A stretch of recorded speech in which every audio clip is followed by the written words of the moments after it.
You might find this hard to believe, but what I'm about to share isn't just a story. It's something that shook me to my core.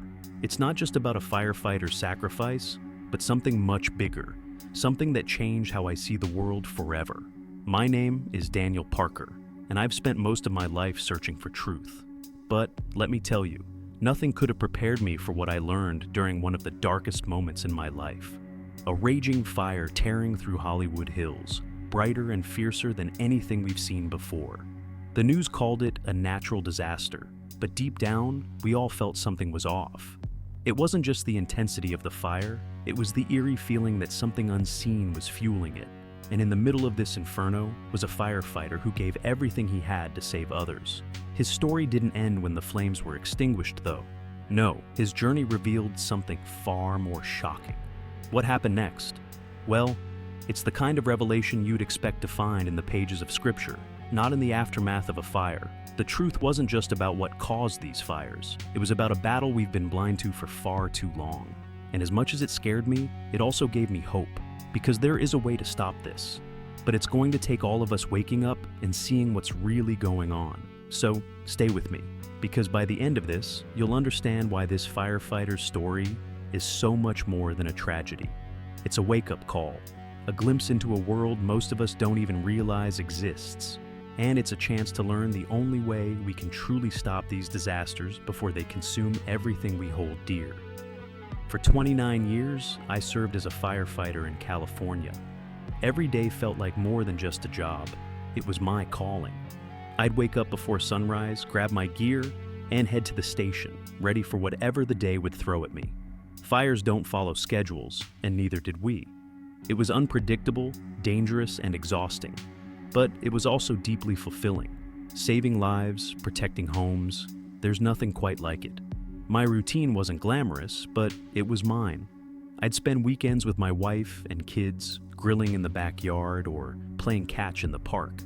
My youngest, Sarah, had just started middle school, and she'd always beg me to share stories about the big fires I'd faced. I never gave her the gritty details. No parent wants their child worrying about them every time they walk out the door.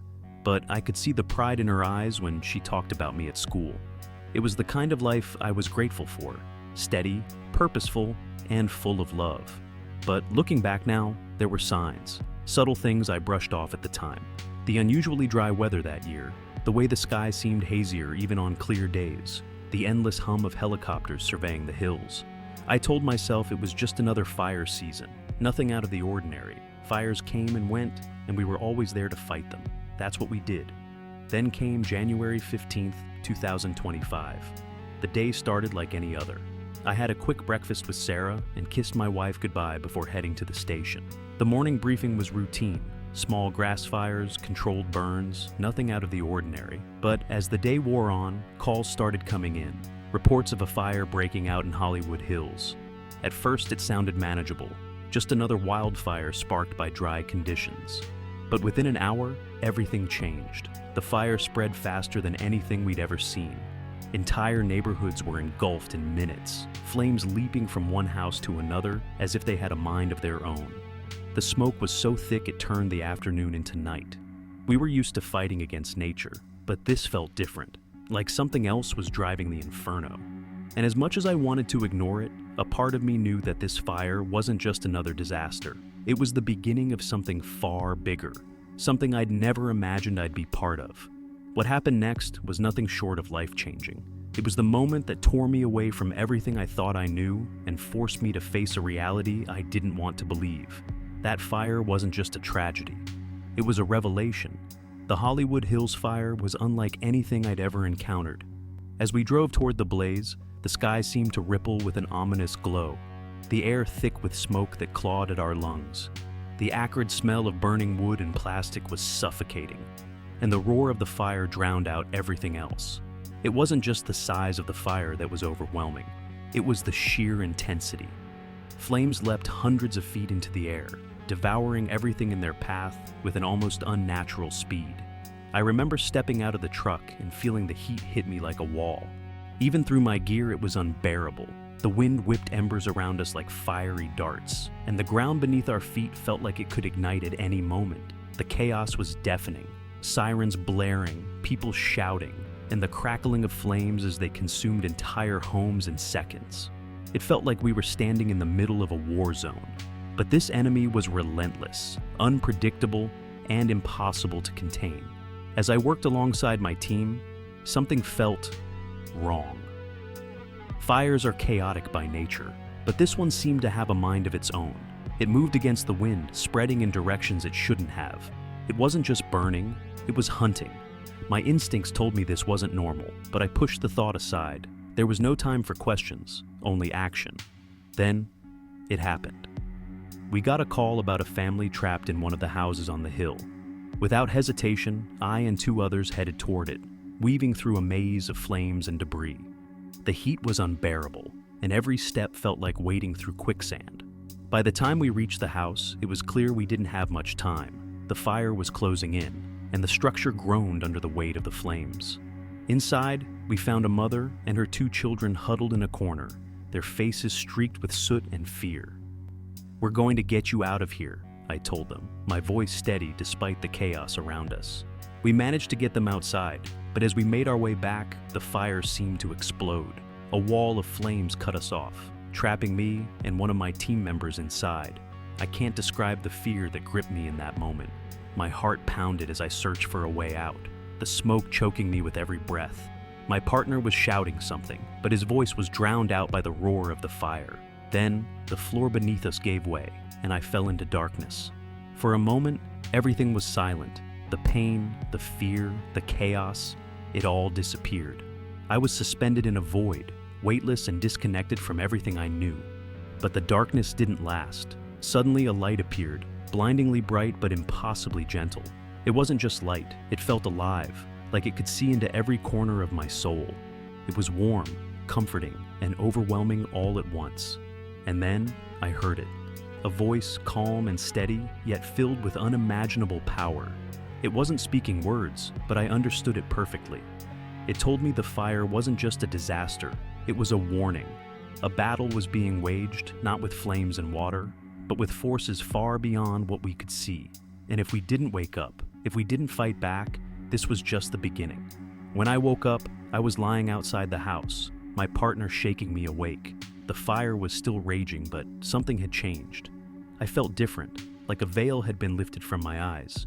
This wasn't just a fire, it was a message, and the weight of what I just experienced was only beginning to sink in. What happened to me in those moments wasn't just an accident or a hallucination. It was something real, something meant to open my eyes. The light that surrounded me wasn't like anything I'd ever seen before.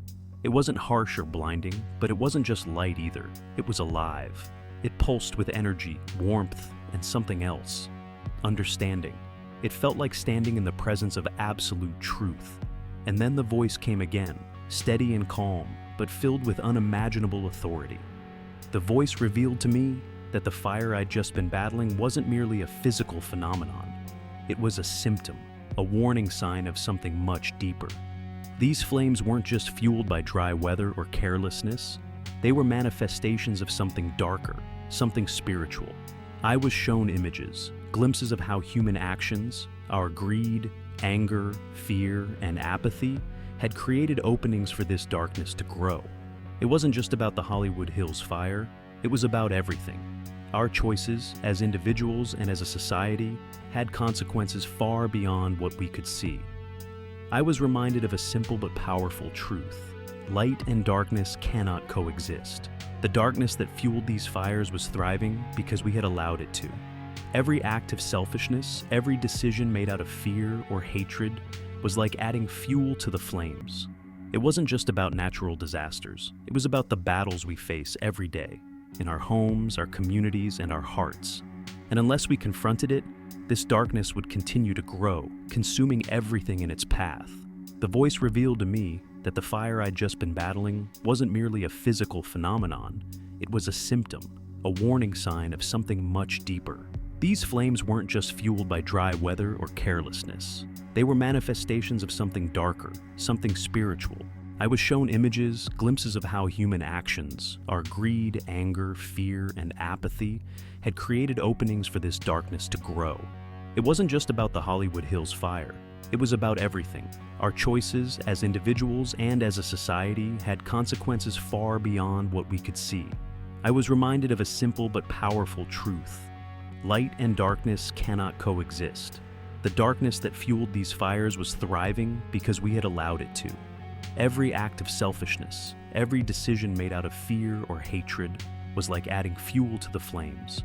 It wasn't just about natural disasters, it was about the battles we face every day in our homes, our communities, and our hearts. And unless we confronted it, this darkness would continue to grow, consuming everything in its path. As I stood there, bathed in that living light, I was shown something else: hope. The voice didn't just reveal the problem, it also gave me the solution. And it was simpler than I could have ever imagined: love. Not the watered-down version we often talk about, but real, selfless, transformative love. The kind of love that doesn't just comfort, but changes things. I was shown how even the smallest acts of kindness, forgiveness, and courage could push back the darkness. It was like striking a match in a pitch-black room. One tiny flame could make all the difference. The light showed me examples, real people making choices that mattered. A woman forgiving someone who had hurt her deeply. A stranger helping another without expecting anything in return. A community coming together to rebuild after a disaster.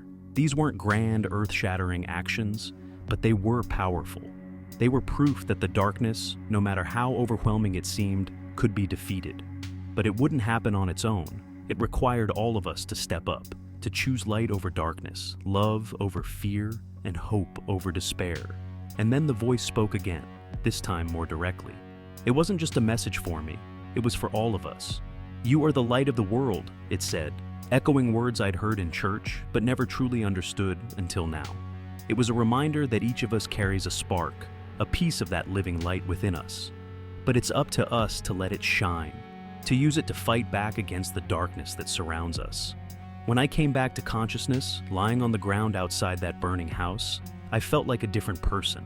The fire was still raging, the destruction still unfolding, but I saw it with new eyes. This wasn't just a disaster, it was a wake-up call. And the firefighter who gave his life that day, his sacrifice wasn't in vain. It was a reminder of the power of love, of what it means to put others before yourself, even in the face of overwhelming danger. The days that followed were hard. I questioned everything, my beliefs, my purpose, even my sanity. But as I shared my experience with others, I realized I wasn't alone. So many of us feel the weight of the darkness in the world, but we don't know what to do about it. The truth is, we don't need to have all the answers. We just need to start where we are, with what we have. Each small act of love, each decision to choose light over darkness adds up. It creates a ripple effect that can change everything. Think about it. Every time we choose kindness over anger, generosity over greed, or forgiveness over bitterness, we're pushing back the darkness. It's not always easy, and it's rarely convenient, but it's always worth it. Because when we shine our light, we inspire others to do the same. And that's how we win. Not by fighting fire with fire, but by flooding the world with so much light that the darkness has no place to hide. This revelation isn't just for me, it's for all of us. The fires in Hollywood Hills and everywhere else are symptoms of a deeper battle, a battle for our hearts, our communities, and our world. And the only way to stop it is to confront the darkness with the one thing it can't stand: love. Real, selfless, transformative love. It's not about being perfect or having all the answers. It's about showing up, doing what you can, and trusting that even the smallest spark can light the way for others. So, here's the question I leave you with. What kind of world do you want to create? One where darkness reigns, or one where light and love prevail? The choice is ours, and it starts with the decisions we make every single day. Let's choose to be the light the world so desperately needs. Because together, we can stop the fires, not just the ones we see, but the ones burning unseen in our hearts and minds. What I saw next was unlike anything I could have prepared for. The light didn't just show me the present, it showed me two futures, each shaped by the choices we make. One path was bleak and devastating, a world where the flames didn't stop, not just in Hollywood Hills, but everywhere. It wasn't just fires consuming the land, it was chaos, despair, and division. People were turning against each other, driven by fear and anger, too blinded by their own struggles to see the bigger picture. The darkness fed off this, growing stronger with every act of hatred, every moment of apathy. It was a future where hope seemed like a distant memory, and the world we loved was reduced to ashes. The vision was so vivid it hurt. I saw families torn apart, communities left in ruins, and the cries of those who had lost everything. The air was thick with smoke, not just from fires, but from the despair that had engulfed humanity. The darkness wasn't just physical, it was in our hearts, thriving in the absence of love and light. I felt helpless watching it unfold, knowing this wasn't just a nightmare. It was a possibility, a warning of what could happen if we failed to act. But then the light shifted, and I saw something else. A different future, one filled with hope and possibility. It wasn't perfect. There were still struggles, still challenges. But it was a world where people chose to stand together instead of apart. Communities came together, not just to rebuild after disasters, but to prevent them. Instead of being consumed by fear, they chose courage. Instead of anger, they chose forgiveness. Instead of apathy, they chose love. I saw neighbors helping each other rebuild their homes, strangers offering their time and resources to those in need, and entire cities uniting to protect what mattered most. It wasn't just about stopping fires, it was about reigniting the light within us all. This future wasn't without its challenges, but the difference was clear.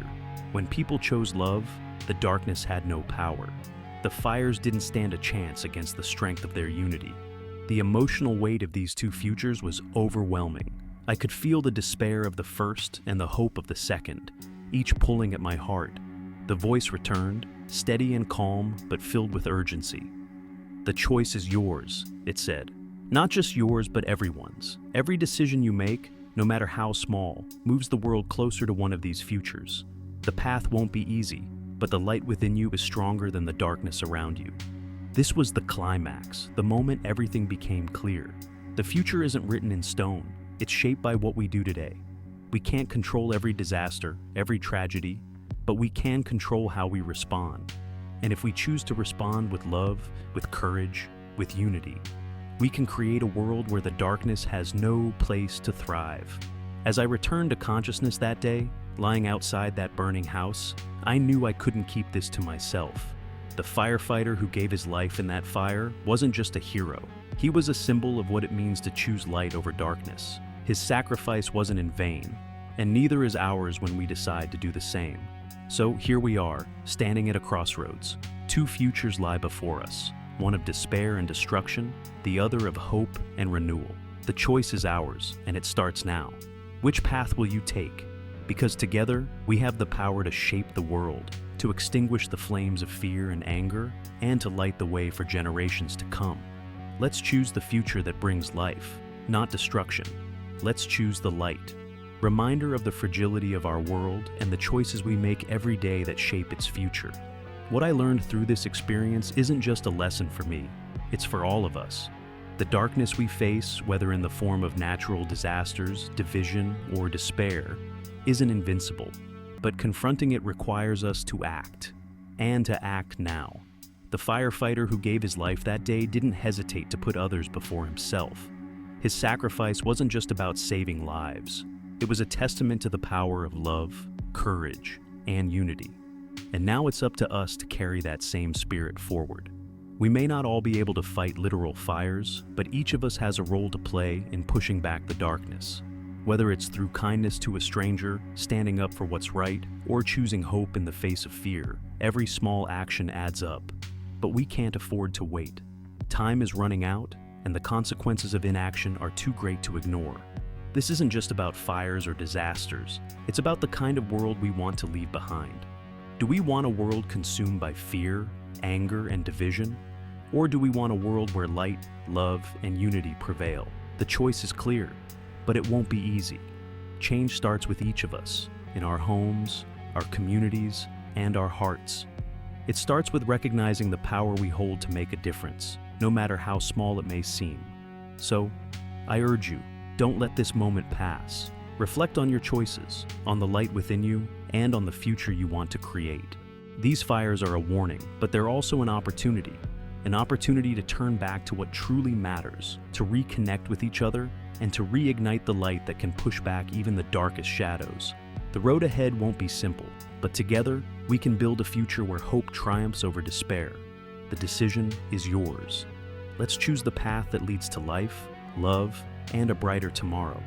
Let's choose the light.